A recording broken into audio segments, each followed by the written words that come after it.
Bismillahirrahmanirrahim. Assalamualaikum warahmatullahi wabarakatuh. Alhamdulillahirabbil alamin wa bihi nasta'in wa ala umuri dunya waddin. Wassalatu wassalamu ala asrofil anbiya'i wal mursalin wa ala alihi wa sahbihi ajmain. Puja puji serta syukur tidak lupa kita panjatkan kehadirat ilahi Rabbi, yang mana dengan rahmat, taufik, hidayah serta inayahnya lah kita dapat hidup di dunia ini. Tak lupa salawat serta salam kita panjatkan kepada Nabi Agung Muhammad Sallallahu Alaihi Wasallam, yang mana dengan kegigihannya lah kita dapat merasakan hidayah berupa agama Islam yang kita pegang hingga saat ini. Baiklah, di sini saya Ditya Berliana selaku pemakalah dari kelompok 6 akan menyampaikan presentasi saya yang kali ini bertemakan teori konsistensi.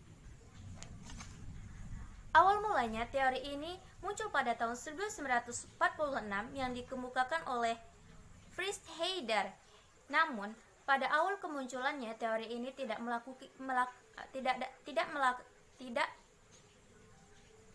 mengalami perkembangan yang signifikan. Barulah pada tahun 1950 hingga 1960, Fritz Heider, Lear Festinger, Theodor Newcomb dan juga Carlos Osgood melakukan penelitian yang lebih signifikan dan juga menerbitkan sebuah buku yang diberi judul Theory of Cognitive Consistency. Dan di masa inilah teori konsistensi mengalami masa kejayaan dan juga masa keemasan.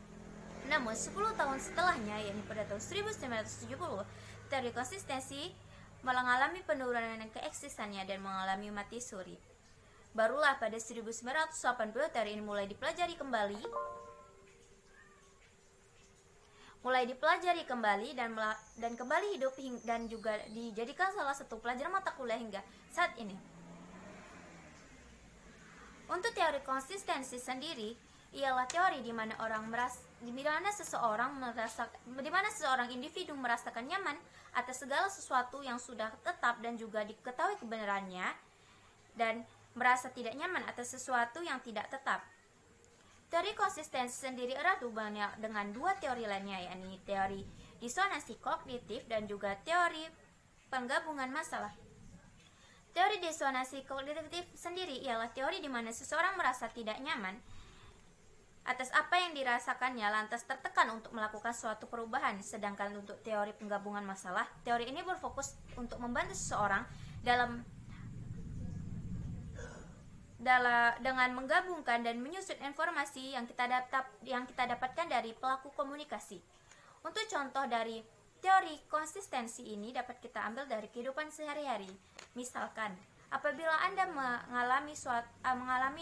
mengalami kelebihan berat badan dikarenakan kolesterol, maka Anda akan melakukan diet kolesterol.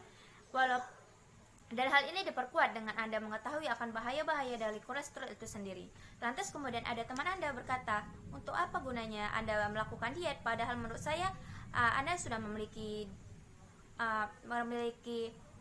berat badan yang ideal. Namun karena Anda konsisten akan hal itu, maka Anda tetap melakukan diet kolesterol itu. Baiklah, itu merupakan contoh dari teori konsistensi. Bagaimana? Cukup mudah kan untuk dipahami? Mungkin cukup sekian presentasi dari saya. Apabila ada kurang dan juga kelebihan dan juga kesalahan, maka itu datangnya dari saya, dan saya mohon maaf apabila banyak sekali kata-kata yang kurang berkenan. Billahi taufik wal hidayah. Wassalamualaikum warahmatullahi wabarakatuh.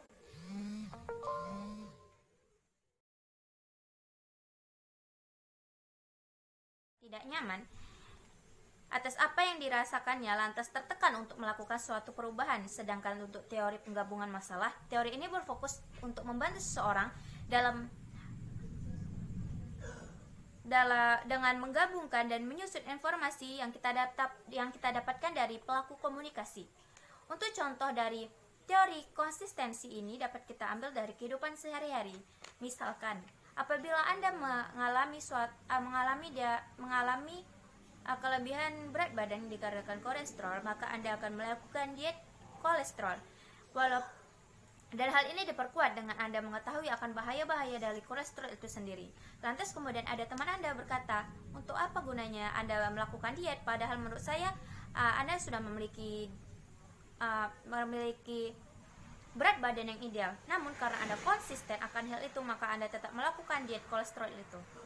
Baiklah, itu merupakan contoh dari teori konsistensi. Bagaimana? Cukup mudah kan untuk dipahami? Mungkin cukup sekian presentasi dari saya. Apabila ada kurang dan juga kelebihan, dan juga kesalahan, maka itu datangnya dari saya. Dan saya mohon maaf apabila banyak sekali kata-kata yang kurang berkenan. Billahi taufiq wal hidayah. Wassalamualaikum warahmatullahi wabarakatuh.